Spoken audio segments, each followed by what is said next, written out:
Tiffany Turned On. I'm your host, Tiffany Anton. I'm a psychotherapist specializing in sex and relationships. I hope to help you get turned on in life as well as inside of your bedroom.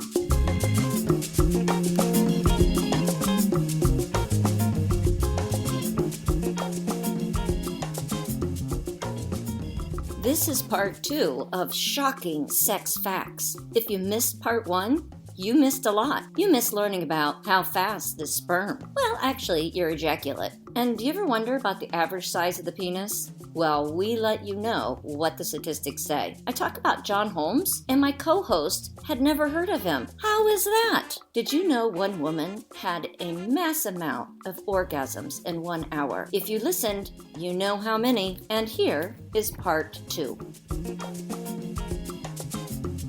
10 of the raunchiest world records, March 20th of 2012. So I'm sure that has been beat. Biggest orgy. And we're just defining it by the number of people involved? The number of people being sexually involved at one time. And it's in Japan. They have an annual fertility festival that celebrates the penis. Biggest orgy ever with 250 Japanese identified males, 250 Japanese identified females. They had sex at a warehouse, and they even released it on DVD. So any of your listeners, if you have watched this DVD, just send a link to what it is so we can look at this pile. That needs to have like one of those drone cameras. I cannot imagine the amount of energy in that warehouse. You think of the word energy, I think of sweat and smells. Oh, no, let's not. Let's not. Oh, we have a biggest boobs one here. 52-year-old, her bad boys, 102 ZZZ bra. That is such bull. And then it says the largest surgically enhanced boobs belong to a porn star named Chelsea Charms, who wears a 164 XXX bra. Those are not accurate. Yeah. If the woman is 106 inches around at her rib cage, yes, she has to be 20 feet tall and 450 pounds. 52-year-old Annie Hawkins Turner, also known as Norma Stitz, S-T-I-T-Z. Maybe we can look at that. I did. I checked out Norma Stitz. And if you're interested, her website is 106ZZZ normastitz.com. She has a handful of world records. In 1999, the Guinness Books of Records for Largest Natural Breast. 2003, the Adult Video Nudes Award. 2013, BBW Fan Fest Hall of Fame Award. 2018, Hall of Fame BBW Award. Her stats are, she was raised in Atlanta, a black woman, speaks English, her orientation, real grown men. Measurements, 106 ZZZ, 42 and 57. Her weight, she lists as lots of love at one time. Height, 5'4". Her website describes her as Norma Stitz is a real woman with curves, brains, massive tits, and a lot of dirty talking. Oh, here's the most bras removed in 1 minute. A guy named Chris, he managed to whip off 20 bras using one hand. He could remove one bra every 3 seconds. I don't know how many seconds it even takes me. It takes me longer than 3 seconds. I gotta take it off of my shoulders, pull it down, turn it around. They probably are just talking about the back. Just doing that snap thing. That's just the snap. Oh, there was a nude wedding. 29 couples chose to get married in Jamaica at hedonism. And then on here with biggest penises, it mentions that Mr. Falcone. 13 whatever inches? 13.5. It's larger than the average wine bottle. Wow. Jonah says that size isn't everything, and he seems to be right because Jonah still lives at home. I wanted the sentence to say, Jonah still lives at home with his mother. Oh my gosh. Doesn't say that. Well, what else would it imply if he's living at home? I know. It's not by himself. He's got a home. It doesn't mean he's with his parents. Poor thing. My curiosity led me to research more about Jonah Falcone And it does say Falcone sometimes lives with his mother in New York City, in between his jobs. In a 2003 interview, Falcone, or Falcon, I'm not for sure how he pronounces it, stated that his longest romantic relationship with a woman lasted for 1 year. In an interview by Out magazine, he identified his sexual orientation as bisexual. After graduating high school in New York, he really wanted to be an actor and writer, and enrolled in a state college to study theater. But despite this, he did little more over the course of the next 7 years except socialize at nightclubs, where he would go out on a date and occasionally find a sex partner. He's said to have up to 1,500 dates by the time he was 25, and 3,000 by the age 29, most of whom were females. That's pretty interesting to think about the multitude of dates he's been on, yet his longest relationship was 1 year.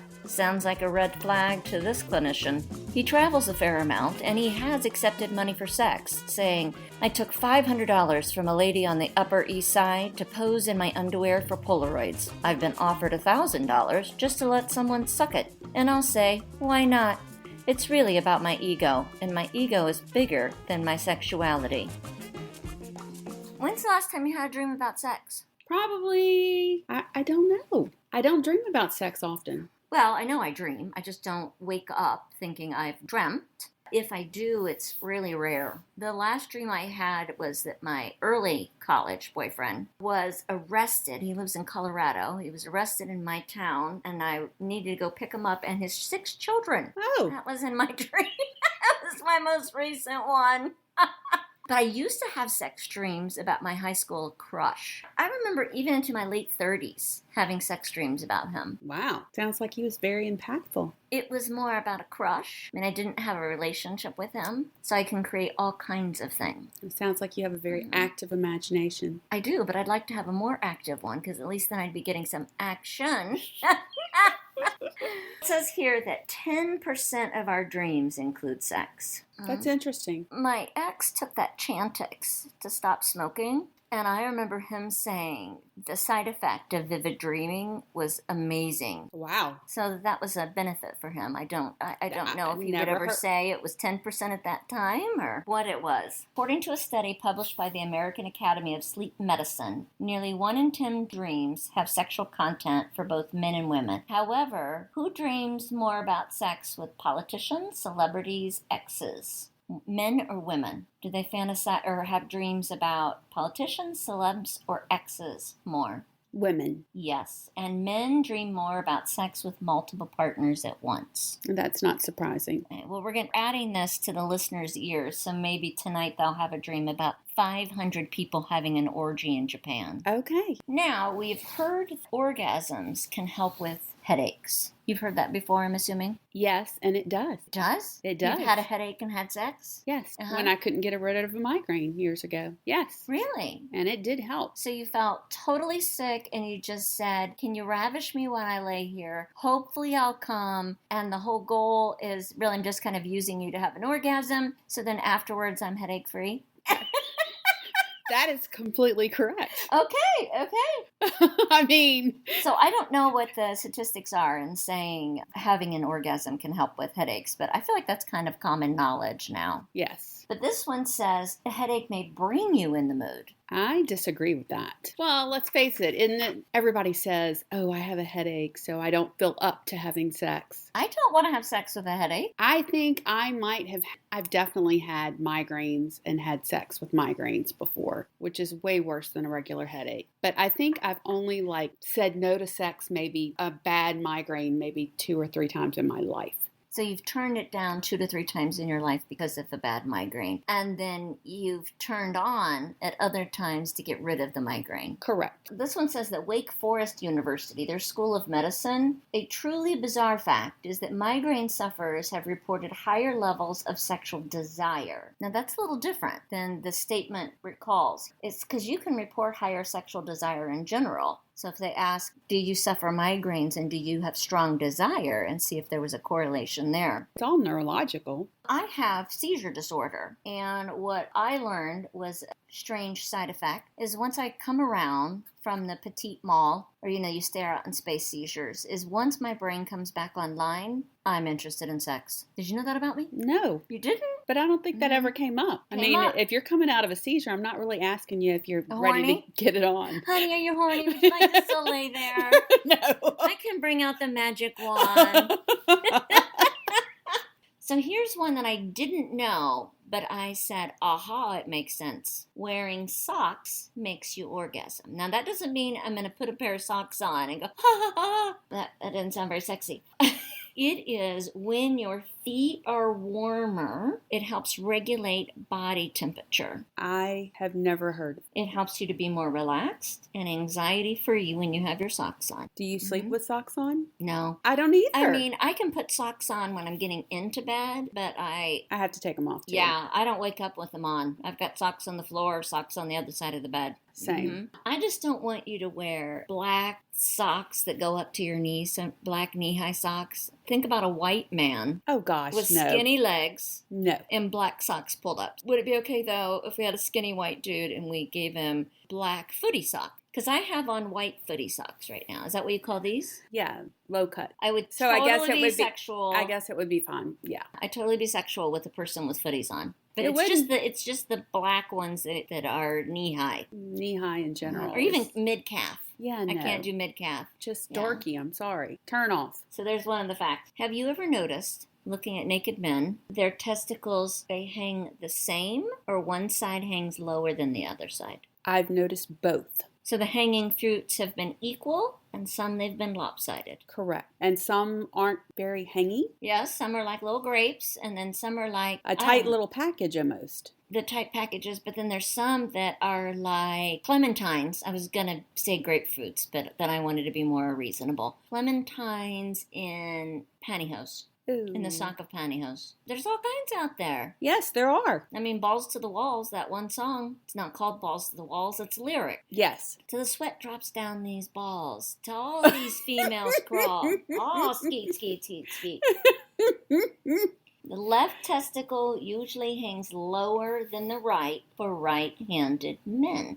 And the opposite is true for left-handed men. I did not fact check this one. Yeah, I just don't believe it. I don't know. I don't think anything has to do with right, left, or left-handed. You know, whichever is your dominant hand, the fingers on that hand are typically just a little bit larger than your non-dominant hand. But we're talking about testicles, and this just doesn't make sense to me. I'm sorry. No, I don't know. It says here it's a fact in this article, but it doesn't have anything behind it, and that's something I wasn't interested enough to do follow-up research. Okay, maybe we'll figure that out. Have you ever wondered about the germs that we exchange when we make out? Now, I used to say the word French kiss, but my 20-year-old son cracked up laughing, let me know that nobody uses that anymore, and so it's make out. Now, I know germaphobes have definitely thought about this one, and I think about it if you have a cold. Yes. But we exchange bacteria, and this is referring to, like, let's just say two healthy individuals. We're making out, open mouth and tongues, swap and spit. Between 10 million and 1 billion bacteria is exchanged. That seems excessive. It does. Didn't fact check it though. I don't believe it. I'm sorry. You don't? Okay. I so do then not. That's worth fact checking. I do not believe that. Okay. Even have that many germs at one time in our mouths. Well, it's bacteria. Does bacteria mean it's a germ? I don't know. According to Time magazine. Okay. I'll legit. Believe it. Okay. Yeah, I believe it. And they say French kiss. Ah! Okay, it must be written by someone over old 40. People. 10-second French kiss can spread 80 million bacteria between mouths. It was done in the Netherlands, and it asked couples visiting a zoo in the Netherlands if they wanted to participate in a study on French kissing. They were. What? It's two humans. Yes, but why humans, in but a zoo? I know. NPR, which, I actually do believe, has it right here, 80 million. So we've confirmed it. Wow. Here's something interesting about STIs. Okay. It's actually transmitted infections. How common is herpes virus 2? So we have HSV1 that we often see in the mouth. Correct. With the blisters. Which I do suffer from and have my whole life. Whole life. Okay. Even before kissing started. So I don't know how long I've had that. Let's say you have a cold sore and you give Tammy oral sex. You can give her herpes, but she would have herpes simplex 1 on her genitals. Even though typically you have 2 on your genitals. Right. It can be. HSV2. So how many? So the question is, what about HSV2 again? Americans aged 14 to 49 out of 6 Americans. It doesn't give us the option of 10 Americans. How many out of 6 Americans has HSV2? Because, this is an area that people are really shunned about. It's particularly difficult when you're in the dating scene and just starting. I mean, I've heard some of my dating friends saying, are they herpes worthy? Meaning, do you take the risk of having, condom intercourse with them? Wow. This is 1 out of every 6 Americans aged 14 to 49. So I did some research on that. I mean, 1 out of 6. That's a lot.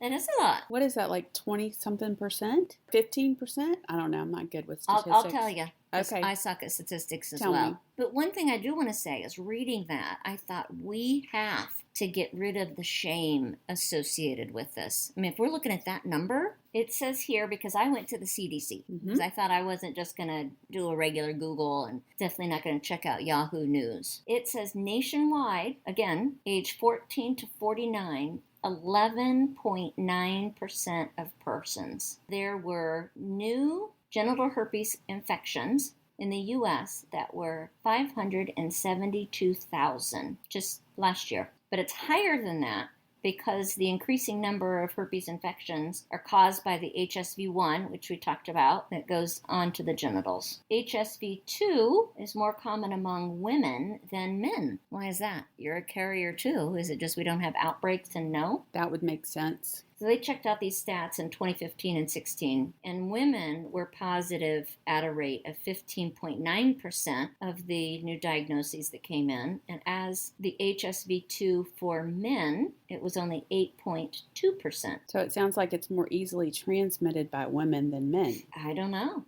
And then if we think about race on here, the non-Hispanic blacks, 34.6%, and then whites, 8.1%. That's just interesting. Here's a pisser. 87.4% of 19 to 49-year-olds infected with HSV2 have never received a clinical diagnosis. Wow. But we did have a decrease. So in 1999 to 2000, we were 18%. And then in 2015 and 2016, it was down to 12.1%. And is there medication for that now? Yes, like Valtrex is one of the most popular. That's the brand name, and there's others. And it can really reduce the duration of an outbreak or and the contagion severity level. Yeah. Okay, the severity of an outbreak. But, the only way for us not to be at risk is to abstain. Yeah, that's the only way. So that was kind of a pisser fact, but I found it very interesting, and in particular because of the stigma that comes along with that diagnosis. All right, are you ready for more? Please. Orgasms can lower a woman's risk of heart disease, stroke, breast cancer, and depression. Agreed. Okay, well, I used to do presentations, cardiology groups. I, for a very short time, kind of partnered up with a cardiologist, and that's kind of how we focus on that population. And at that time, that was 15 years ago, and there was research out there that said if you're sexual 3 times a week, for males, it reduced their risk of heart attack and stroke by 50%. So I used to make a joke is that I'm here to help save your lives. That there wasn't much research backing it for women, the health benefits. And I thought, nice. Of course right? there isn't. I know. Of course there isn't.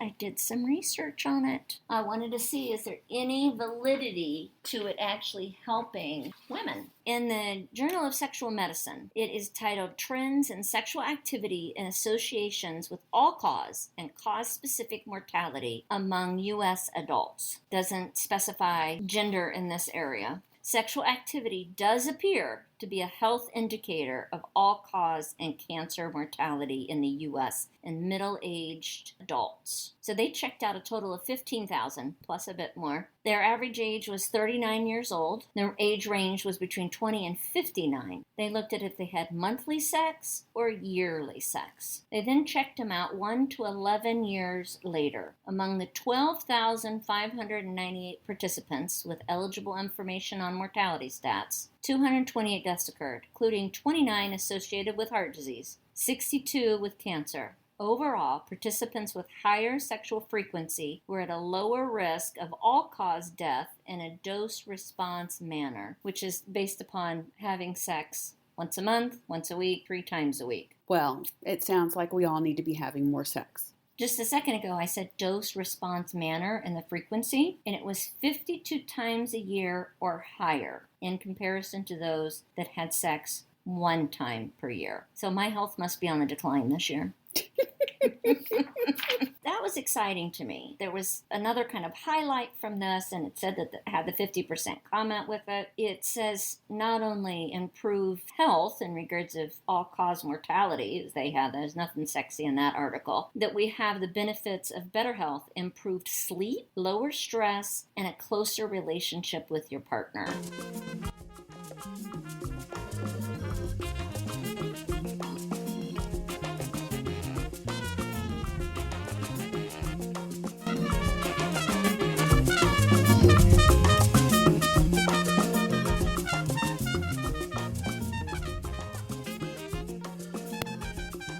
The music for Tiffany Turned On is provided by Kumasi Afrobeat. If you're interested in more of their music, you can find them online at kumasiafrobeat.com. KUMASIAFROBEAT.com. They are New Orleans' full Afrobeat band. They play to make you move. If you liked what you heard in today's episode and you want to learn more about me, check out my website at neworleanssextherapy.com. I also have a TED Talk entitled I Love Pleasure from TEDx Vermilion Street.